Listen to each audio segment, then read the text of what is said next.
everyone. Hello and welcome to the EnvironMental podcast with Dandelion. We are your hosts, Ob and Court, and thank you for being here. This is our podcast about all things sustainability and the sustainable transition. Today we are joined by Rachel Schnorr, the USA Membership Director for AdNet0.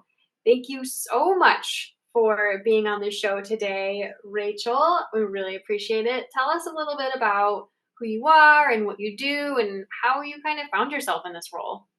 Yeah, no, thank you all for creating the opportunity for me to share and just for the work that you all are doing too in terms of spreading awareness. And I think, one of the things I've observed with this type of work is it's amazing to see different people working in different corners and each taking action. And we're all kind of aiming towards that same goal, but there are different ways of getting there. We're all kind of tackling that from those different perspectives. So yeah, as you mentioned, I'm the U.S. Membership Director for AdNet0. AdNet0 is an advertising industry trade association. We're a nonprofit. We're the only trade association in the advertising industry that is focused exclusively on sustainability, particularly how do we decarbonize the advertising industry and get the whole industry to net zero, which is a 90% reduction.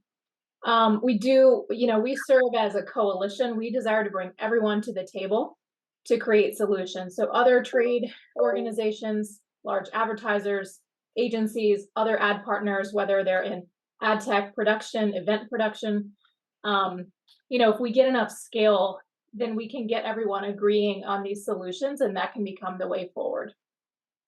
And we also strive to inspire more sustainable consumer behavior change. So part of what we do is about the reduction of emissions from how advertising is delivered, which frankly, hardly anyone thinks about, and myself included, until recently.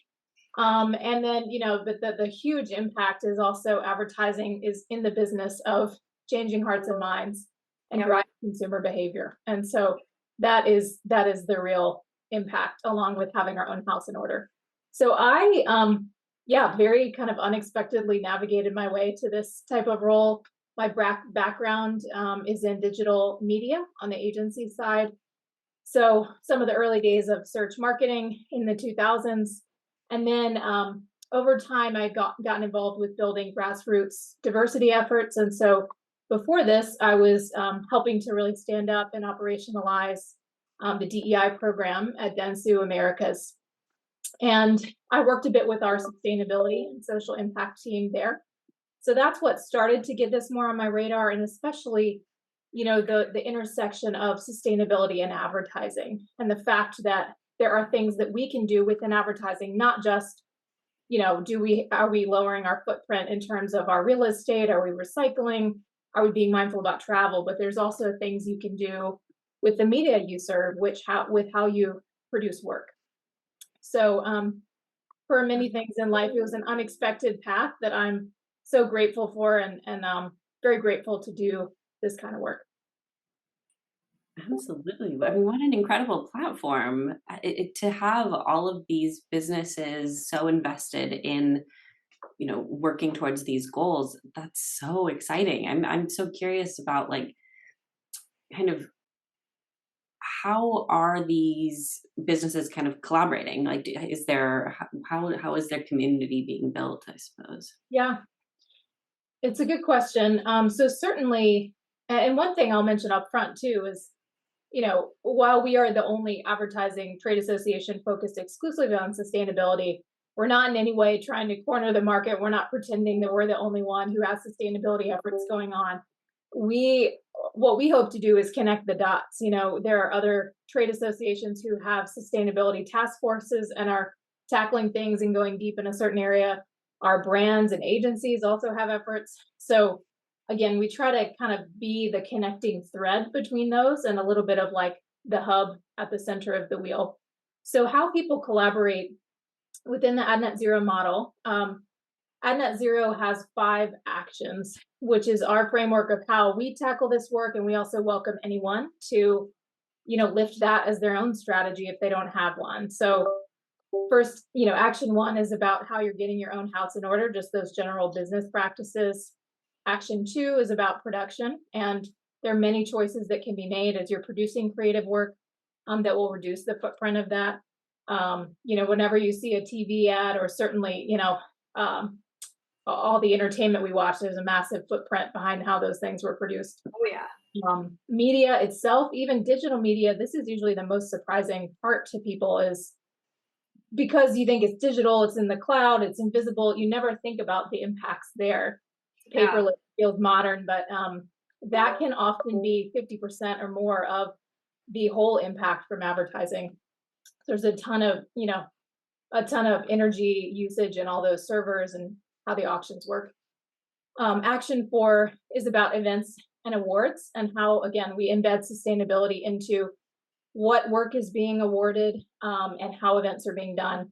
And then there's that action five, all about consumer behavior change. So how people collaborate is, each of those working groups or those actions have a working group, and they're meeting typically every couple of months. And so we're bringing all parts, the brands, the advertisers, the partners, the trade associations, everyone's coming together in that meeting to talk specifically about the challenges, the solutions, what's working, what's not working. And so that is how we dig in and accelerate progress in very specific ways. So that is the primary vehicle, I would say, of collaboration. And particularly, it's worth noting on the media front, at Net Zero at a global level. So we operate in the US, but we also started out of the UK. We just launched in New Zealand, so we have a global effort as well. We partner with the World Federation of Advertisers. They have an initiative called the Global Alliance for Responsible Media, or GARM. So we have really locked arms, and what we're tackling is we're bringing our community together with their community. So it's really global advertisers, and we're really tackling this. There's a total lack of standards and common methodology with how you should even measure emissions from media. And so that is a really kind of meaningful stake in the ground that we're putting for the advertising industry, and is a really notable piece of collaboration, I would say. Yeah, definitely. Curious to ask a little bit about that. But before I ask about that, I think this is one of those conversations where the role that you play in the sustainable transition is clear, but it's so great. Is it possible to say succinctly what is the role that Ad Net Zero plays in the transition to a more sustainable future? Yeah. So yeah, I mean, I think it's the role that Ad Net Zero plays in driving towards a truly more sustainable future. Again, I think it's the twofold. So we know that globally advertising results in about 2 to 3% of emissions, which doesn't sound like a lot. However, there are things that can be done to reduce it, and so we should. And again, that those operations account for, that they really impact the other 97 to 98%. So the role that we play on that piece is, we are either defining the standards in partnership, or if there's an existing standard, we're creating more visibility and elevating that and saying this is what everyone should be doing. So our role is to get as many people on board in the advertising industry with changing the way they operate, so that those emissions are going to come down, and those emissions are going to get to a 90% reduction. So we ask the businesses themselves to have a net zero target in place. That's a requirement of joining on net zero. So we're already accelerating the number of companies that have a net zero target, which we know globally, when you look at the top 2,000 companies, only about half of them have a target. So when you think about getting small and large businesses to get on board with this, that is really holding them accountable to meaningful emissions reduction. So I think it's that business operation, as well as new standards. Like, for example, I mentioned the media emissions framework. There's a quick action guide for how people, at least 10 steps you can take right now to reduce the emissions from how your digital media or your out of home, is being delivered. Um, Cool. yeah, so that, and then again, we're partnering when it comes to the other part of inspiring more sustainable consumption. That's education, that's partnership with folks who are doing excellent research around that. And so our goal again is to arm the agencies and the advertisers with the knowledge. This is how you can help lead your consumers in more sustainable consumption patterns. Does that help like pinpoint any more? Or Yeah, for sure. I really like the approach that you're taking, in bringing in not just advertisers, but businesses as a whole also into this conversation, because like what we put our energy into is what gets done, right. right? So if a business that doesn't have a net zero target comes in, or like has never thought about how they're advertising, Yeah. and they come in and they go, I want my advertising to be more sustainable. These are like the marketing methods they're using to be more sustainable. But once you're on that train to making like something more sustainable, it's so easy to change the mindset of people that are working to also say, I don't just want my advertising to be more sustainable. I want my company to be more sustainable. I want what we're putting into the world to have a better impact, a smaller impact. Exactly. So, Yeah, it's all a ripple effect. And yeah, the interesting thing too is, over in Europe, there's already quite a lot of regulation that yeah, forces disclosure on emissions and target setting. In the US, that is coming. There's the new two California disclosure laws that were signed and will be put into motion. So even the smallest partner in the advertising ecosystem is now eventually going to be asked by the agency and by the advertiser that agency works for, what are your emissions? Because we now need to count those in our scope 3. So that is when this really starts to get real. I think we're seeing this in RFPs. A lot of larger organizations are feeling it, but that it truly is all connected at this point, which is another element of why it matters no matter what size you are. yeah. Man, what a work. Like it's a lot of work to transition to a sustainable world. Yeah, it is. It It's a lot of is. work.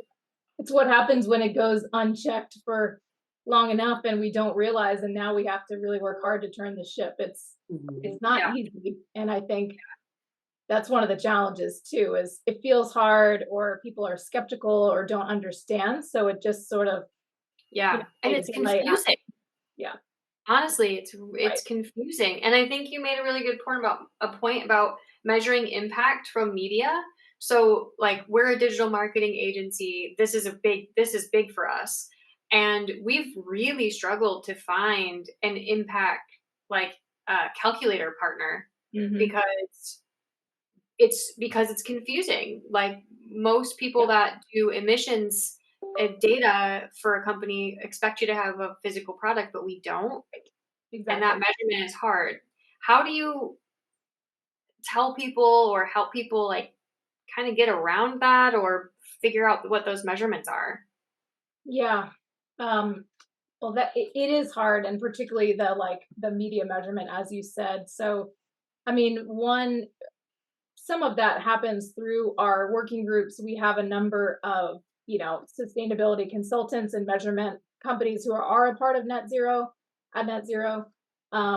But I would say the key thing that we're really working to address is with that collaboration with GARM, and that work stream is actually going on right now. So we have not only like the global advertising community and people who are subject matter experts, but we have climate scientists advising and even folks connected to the British Standards Institute. So they are right now evaluating like 30 different tools and ways that people have of measuring media. And towards the end of this year, early next year, they're going to come out with a framework and say, this is our recommendation of exactly how any tool should be measuring. So to your point, when you all look at a tool that you might use, the goal is for those tools to voluntarily align with this thorough standard that has been put out there, so that you can have confidence in knowing the calculations they're using on the back end are Yep.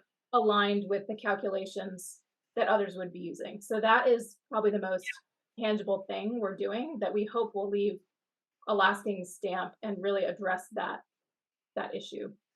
Yeah, well, we're going to keep an eye out because we've been actively searching for this. Like, probably everyone you work with is like, who do I go to? Yeah. You know? And in the media space in particular, it's super competitive. You've got the holding companies and you've got many others who all have their own solution, and it's really hard to tell, what is different about those or what can I trust. So yeah, we hope that this will be a meaningful step forward, and it will also include a standard set of RFI questions so that when you're evaluating a partner, here's a list of questions you should be asking, and you can see what their response will be. Way cool. Incredible resource. Yeah, that is. Yeah. I mean, yeah, it sounds just to be part of those conversations, I'm sure is a really exciting thing to be a part of, right? Because you're Yeah. really on the tipping point of so much innovation there, and that has a potential for some major impact, which is really exciting. Right.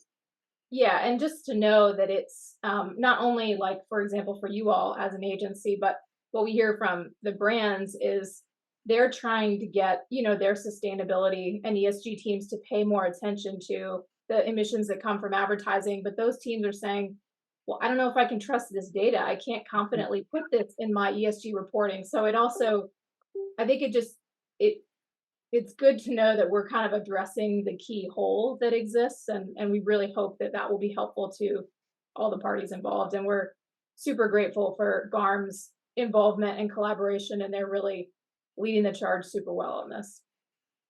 Wow. I feel like we just gained a really great resource also. Like Yeah, for you Dan, should. Yeah, that's so exciting. yeah. The quick action guide now is available now of like steps you can be taking, but that measurement work stream should be wrapping up here in a few months, and I'm excited for that Yeah, release. that's great. We'll link to I'll find that quick actions guide Totally. because will definitely want to share that. Yeah. Far and wide. Yeah, I can send you the link too. I'll make sure you have it. Thank you. Speaking of quick actions guide, what do you think has the biggest impact that surprises people the most when it comes to media and like a digital carbon footprint, I guess? I mean, I think aside from the fact that there is a massive footprint from digital media, that is the first and foremost thing. Yeah. Um I think it's just people understanding, so like the redundancies that are built into how, I mean, this is true even for how the internet works and servers, like there's redundancies to keep things safe. But there are within the ad auctions with how digital media is bought and sold, when things get resold a number of different times, that's what really adds to, so like multiple hops, something is making that it really doesn't need to. So trying to have a more clean and direct supply path is what will have the biggest impact there.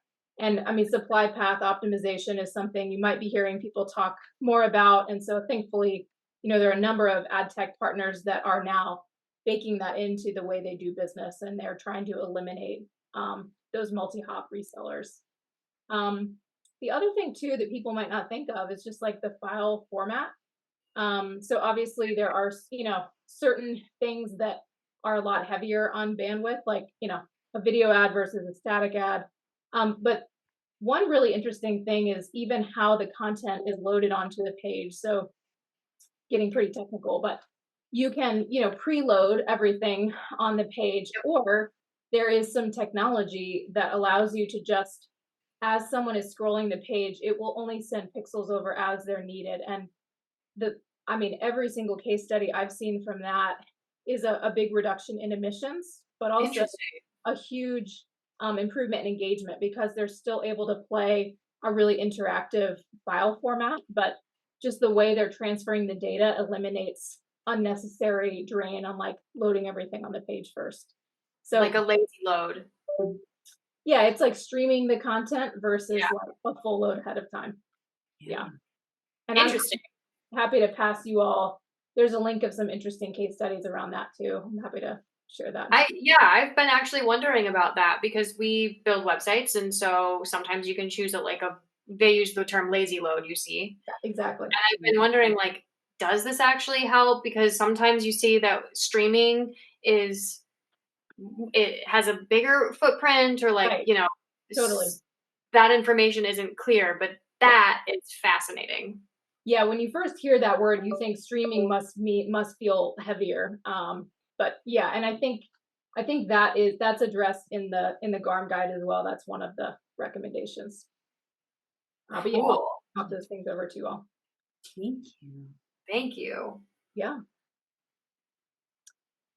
Incredible resources. Wow. Yeah. I'm excited to dive in with more detail. I think there's I a would lot say the to other learn. thing too, and this is again another thing that might be surprising. So maybe people do start paying attention to emissions from advertising, and they do start paying attention to, okay, well, how can I optimize my media now, or how can I optimize how I produce my creative work? The common thread, even outside of those things, the heaviest emitter overall, when you look at the footprint of agencies, brands, is still going to be their business travel. And so that's worth saying here is that it's not one or the other, it's both. And so that also, people may be focusing so hard on this that they totally forget, business travel still has a huge impact, and the flights, and so I think people being mindful and having those conversations with their clients, with their partners, about, like, let's be more mindful about, do we really need to be in person for this? How many people do we need to fly? Something Hmm. that Net Zero's been tackling is responsible travel commitment, particularly for production. How many people from the brand and the agency and the production company do you really need there? And let's just be thoughtful about that. So that's also worth saying. That's not excluded from this whole conversation, even though that feels so basic. Yeah. Yeah. I appreciate the language you use around that, to be thoughtful about it, to be responsible about it. Because a lot of times the language there is really like, don't travel, don't go for business, don't. But there is so much value in meeting face to face. Like, Courtney and I live on opposite sides of the world. So once a year, once every probably 15 months, we do get together for Yeah. a while. Um, and there's so much value in that. Every so often, we are just talking about like conferences and investing in that, and how to find more local, regional ones. So not stopping conferences, just not going really far away, for them. And so, yeah, I appreciate that you talk about doing it responsibly, not doing it. Yep. Totally. And even the class you fly makes a difference, which maybe for some people like myself, you always fly economy just because. But for other people who have the ability to fly first class, either through points or whatever, or certainly private jets, those are also things to think about. When you're thinking about taking the flight, even how you travel makes a real difference too. That's interesting. I never really thought about, because I always fly economy, so I've never really thought Right. about the footprint of When you think first. about company executives, especially when you think about like talent that you're bringing in for production, it's extremely common to have private jet and first class situations. Um, so yeah, that is something people need to rethink as well. Wow, Yeah, cool. yeah, I feel like we've learned so much. I'm really excited. I really appreciate you being here. How can people find you? How can they connect with you or with AdNet Zero? yeah. So you can go to our website, adnetzero.com, which is where you can find the 5 actions that I mentioned earlier. You can find, the list of companies who are supporters, both at the global and the country level. You can find us on social, on LinkedIn. So AdNet Zero US has its own LinkedIn profile, as well as AdNet Zero globally. So definitely follow those. We share the latest in events, interesting research that's going on, kind of what we're up to and best practices. And then in about a month, so in mid-November, stay tuned for the impact report from AdNet Zero. And we're going to be focusing particularly on kind of the how companies are getting their house in order. So we'll be focusing on the data we have of how many of our members have a science-based target in place already, how many, don't, as well as just the progress we're seeing across the actions. So those are some notable things to keep an eye out for, and ways you can learn more. Yeah, definitely excited to also share those. I didn't know that there were two on LinkedIn, so now I'll Yes. know. I'll Yeah. go check. Yeah. Follow both. We share different things sometimes. Cool. Great. Okay. Thank you so much for joining us. Yeah. No, really appreciate you all and just creating the space for these types of conversations and just your commitment to doing this through and through with the work you do. It's would love to see more people doing that. So really appreciate it. Thank you. Thanks a lot. Thank you everyone for watching, and we will talk to you next time.